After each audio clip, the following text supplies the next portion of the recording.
Even in the midst of hardship, even while circumstances appear unchanged, you possess the ability to lift yourself instantly from discouragement to renewed power.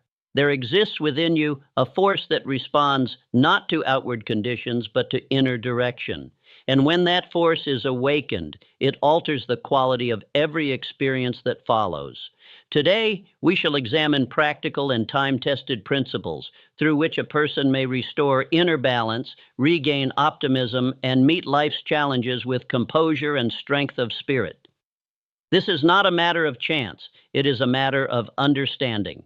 Let us begin at the foundation. Every human being operates within a definite inner state, a condition of mind and feeling that governs how life is interpreted and experienced. This state may be elevated or diminished, constructive or destructive, harmonious or discordant. Your inner state is the combined influence of your habitual thoughts, your emotional reactions, and the attitude with which you meet the events of each day. When this inner condition declines, certain signs make themselves known. One may become occupied by thoughts of limitation, quiet suggestions that one is inadequate, that improvement is unlikely, that effort yields little reward. Such thoughts, repeated without challenge, exhaust the mind and weaken initiative. Another sign appears as physical and mental heaviness. The body resists movement. The will lacks direction. Interest in life grows faint. Yet understand this clearly. This inner condition is not imaginary, nor is it without consequence. A fundamental law governs human experience. Life responds in kind to the nature of one's inner state. When thought and feeling dwell in discouragement, life reflects greater resistance. When they rise toward confidence and expectancy, opportunity follows.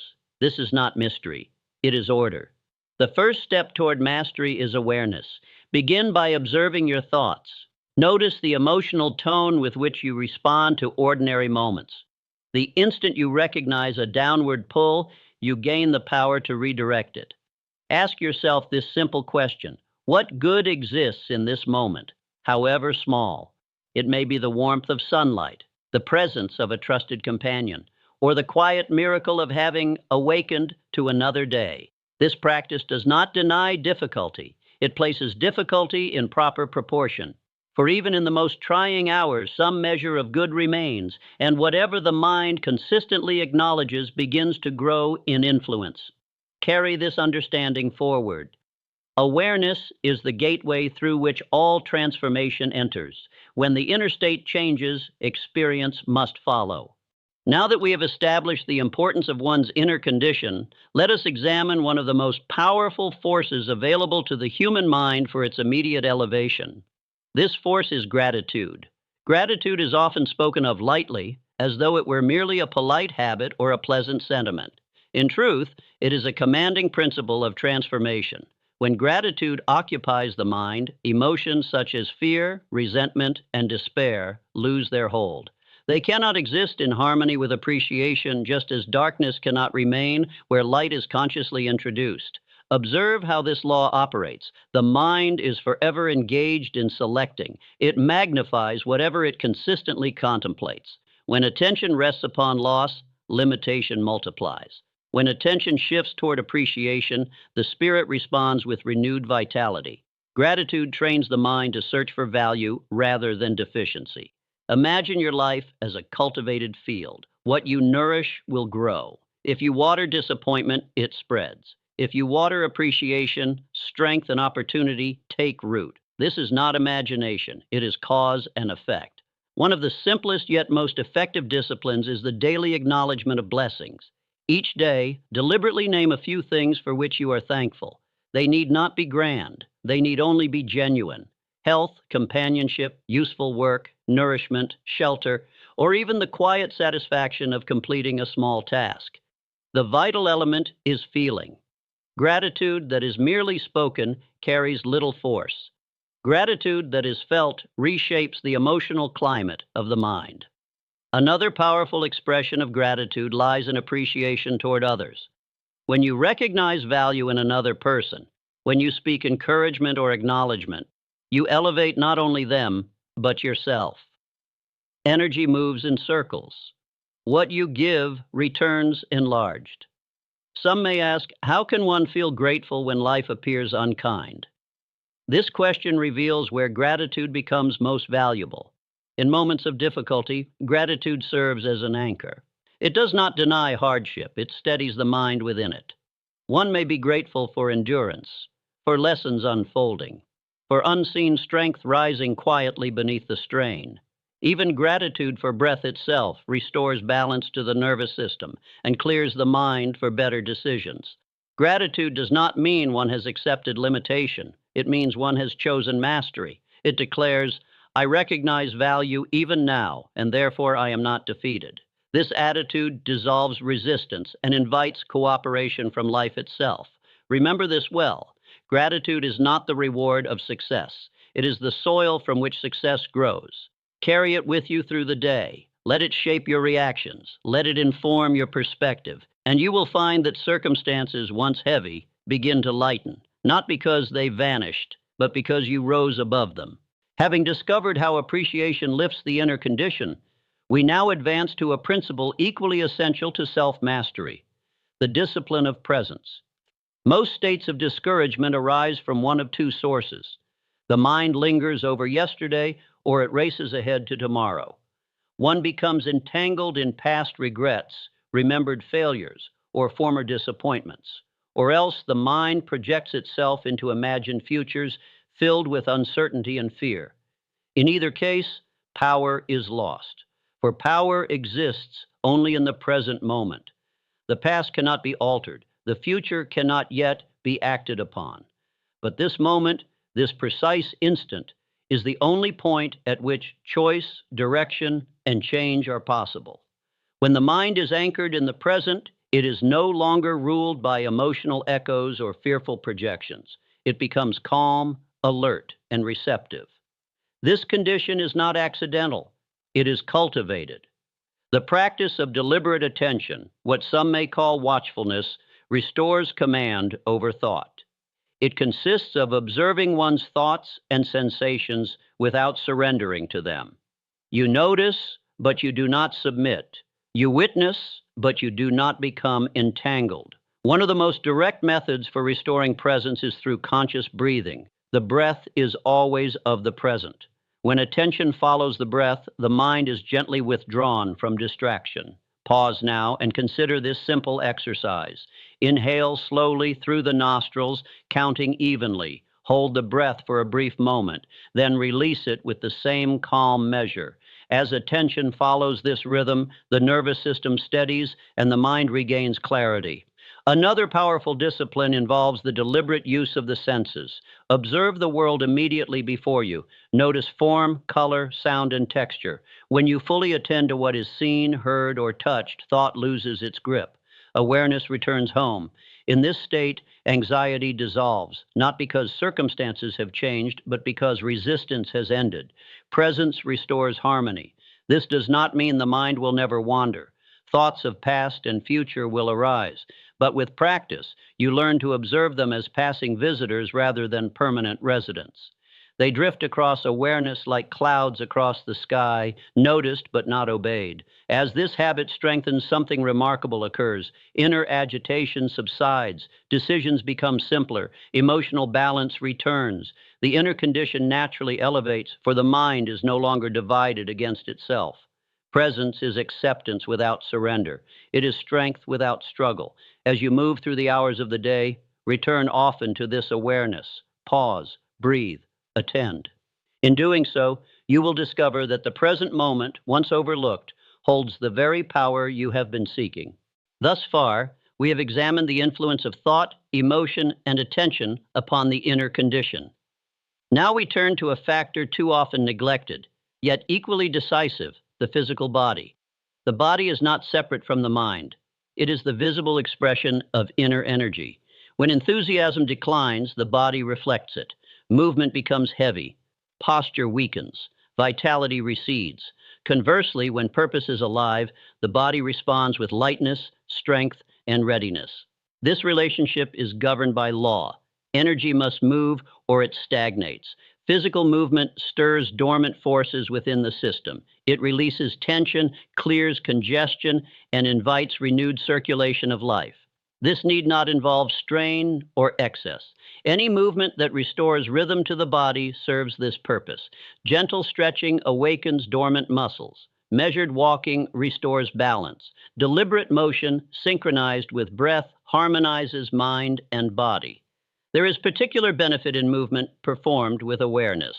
When motion is guided by attention rather than force, it becomes restorative rather than exhausting. Simple exercises practiced regularly invigorate the nervous system and sharpen mental clarity. Movement performed in open air carries additional benefit. The body responds favorably to natural surroundings. Fresh air, light, and contact with the earth stabilize the emotional system and quiet the mind. A deliberate walk, taken with awareness of each step and breath, often accomplishes more than prolonged mental effort. Many fail to act because they wait for enthusiasm. This is a costly mistake. Action precedes feeling far more often than feeling precedes action. When the body moves, emotion follows. Even a few minutes of deliberate movement can interrupt discouragement and restore forward momentum. The essential principle is this: treat the body as an ally, not a burden. When you move it with respect, it responds with renewed strength. The body carries messages to the mind. When movement is confident, the mind receives assurance. When posture is erect, thought becomes decisive. Thus, through deliberate use of the physical instrument, one may elevate the inner condition without struggle. Each movement performed with intention sends a signal of readiness to life itself, and life governed by response answers accordingly. No individual exists in isolation. Every person lives within an atmosphere shaped by people, habits, surroundings, and daily influences. Whether one rises or declines is determined in large measure by the character of this environment. A well-established principle of human behavior declares that individuals tend to absorb the qualities of those with whom they associate most frequently. Thought, emotion, and attitude are contagious. When one is constantly exposed to complaint, criticism, and discouragement, the spirit weakens, even when resistance is intended. When one associates with confidence, purpose, and optimism, these qualities gradually become familiar and natural. The same law governs physical surroundings. A cluttered, disorderly space reflects confusion and drains energy. A clean, orderly environment restores calm and clarity. Outer conditions influence inner states.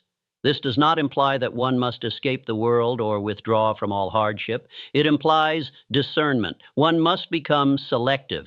Examine the influences that occupy the greater part of your day, the conversations you engage in, the words you repeatedly hear, the ideas you permit to circulate in your mind.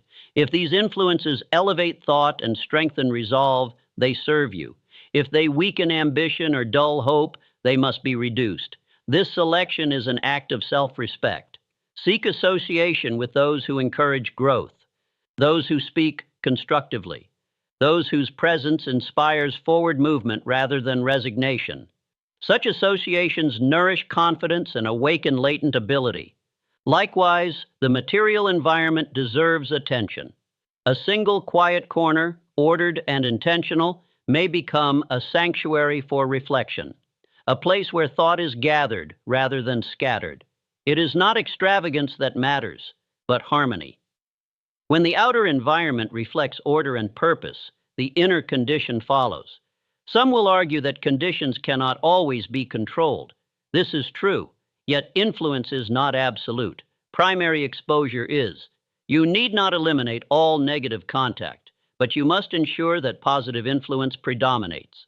When constructive influences outweigh destructive ones, equilibrium is maintained.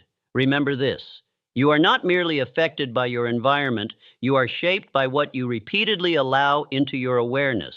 Choose wisely.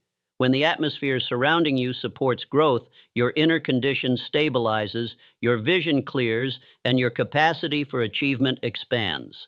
Environment is the silent partner in every success or failure. Make it serve you. Having examined the influence of environment and association, we now approach one of the most extraordinary faculties granted to humankind, the power of imagination. Imagination is not a pastime for idle moments. It is the workshop in which all achievement is first constructed. Every act, every invention, every accomplishment begins as a mental image before it takes form in the world of action. When imagination is guided with purpose, it becomes a force of creation. To visualize is to impress the mind with a definite pattern. The mind responds to such impressions with remarkable fidelity. When a person repeatedly forms a clear image of success, harmony, or fulfillment, the nervous system reacts as though the experience were already in motion. Emotion follows image, behavior follows emotion. Thus, imagination becomes a silent instructor, shaping conduct without command or strain. To practice this faculty, withdraw briefly from distraction. Close the eyes. Calm the breath. Then construct a mental picture of a desired condition, not vaguely, but vividly. See yourself acting with confidence. Feel the satisfaction of accomplishment. Experience the calm assurance of order restored. The more detail supplied, the more the mind accepts the image as familiar. What is familiar no longer feels distant. Closely allied with imagination is the principle of affirmation. Affirmation is the deliberate declaration of a chosen truth. The subconscious mind accepts repetition. It absorbs what is stated with feeling and conviction. Many carry within them statements of defeat learned unconsciously over years, suggestions of inadequacy, fear, or limitation. Left unchallenged, these statements govern conduct. Affirmations serve as corrective instruction. They replace destructive patterns with constructive ones. When spoken or repeated inwardly with sincerity, they redirect attention and reshape belief. An affirmation must be simple, it must be positive, and it must be stated in the present tense. I am capable. I am guided by clarity. I act with confidence and purpose. These are not wishes. They are instructions. At first, resistance may appear. This is natural. The old pattern resists replacement.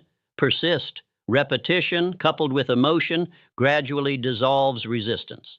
Imagination and affirmation, practiced consistently, become disciplines of self-command. They condition the mind to expect success rather than anticipate failure. Through them, the inner condition is elevated and conduct aligns with intention. Remember, what the mind repeatedly accepts, the body and circumstances strive to express. Train imagination wisely, affirm deliberately. In doing so, you harness one of the most powerful forces available to human achievement. As we approach the culmination of these principles, we arrive at one of the greatest laws governing human fulfillment, the law of service. There exists a profound truth, proven wherever life is lived with purpose. When a person directs thought and effort toward the good of others, inner power awakens, service shifts the center of attention. It lifts the mind beyond personal worry and restores a sense of connection with life itself. In moments of discouragement, self-absorption magnifies distress. Service dissolves it. When one gives freely, without expectation of reward, something remarkable occurs. The heart expands, the spirit strengthens, the inner condition rises naturally. This is not coincidence, it is law. Every act of kindness sends energy outward, and energy, by its nature, returns. Service does not require grand gestures. Often, its greatest influence lies in simplicity. A word of encouragement spoken at the right moment, an attentive ear, a patient response where irritation might have ruled. Such acts carry power far beyond their appearance. They affirm dignity in others and in oneself. Some may question the wisdom of service while facing personal hardship. Yet herein lies a profound paradox. In giving, one receives. When attention is directed outward, perspective is restored. One recognizes strength that had been overlooked. Service reminds the individual that value is not dependent upon circumstance. It confirms purpose. The habit of daily service, even in modest form, creates momentum. It aligns thought with cooperation rather than conflict, and life responds accordingly. Generosity of spirit attracts opportunity. Kindness opens channels unseen. The individual who serves does not lose energy. He multiplies it. As you apply the principles you have learned, Awareness, appreciation, presence, movement, environment, imagination, anchor them in service. Let action accompany intention, for knowledge without expression remains incomplete. Remember this. Your inner condition is not lifted solely for personal comfort, it is elevated so that you may contribute more fully to the world you inhabit. When you raise your inner state, you illuminate your own path, and in doing so, you light the way for others. This is the highest form of success. You now possess an understanding that places responsibility and power firmly in your hands. Your inner condition is not governed by chance, it is shaped by choice. At every moment, you are deciding whether to descend into reaction or rise into direction, whether to be ruled by circumstance or guided by intention. No external condition holds authority over a disciplined mind. The moment you assume command of thought, feeling, and action, life responds. Not always immediately, not always visibly, but unfailingly. Each principle you have encountered is a lever. Used alone, it offers improvement. Used together, they produce transformation. Awareness awakens control. Appreciation restores balance. Presence anchors power. Movement renews vitality. Environment shapes expectancy. Imagination instructs destiny. Service completes the circuit. This is not theory, it is practice. The elevation of one's inner state is not achieved in a single effort, but through repeated alignment. Small choices made daily create great outcomes. Remember this truth above all others. You are not here merely to endure life, you are here to direct it. When you choose to govern your inner condition, you claim authorship of your experience. Stand firm in this knowledge. Move forward with composure. Act with purpose. Give with generosity. Let your inner state rise, not for display, but for contribution. For a person who has mastered himself becomes a quiet force in the world, and such a force cannot be denied. Carry this with you, and wherever you go, let your presence testify to the power of a disciplined mind and a directed spirit.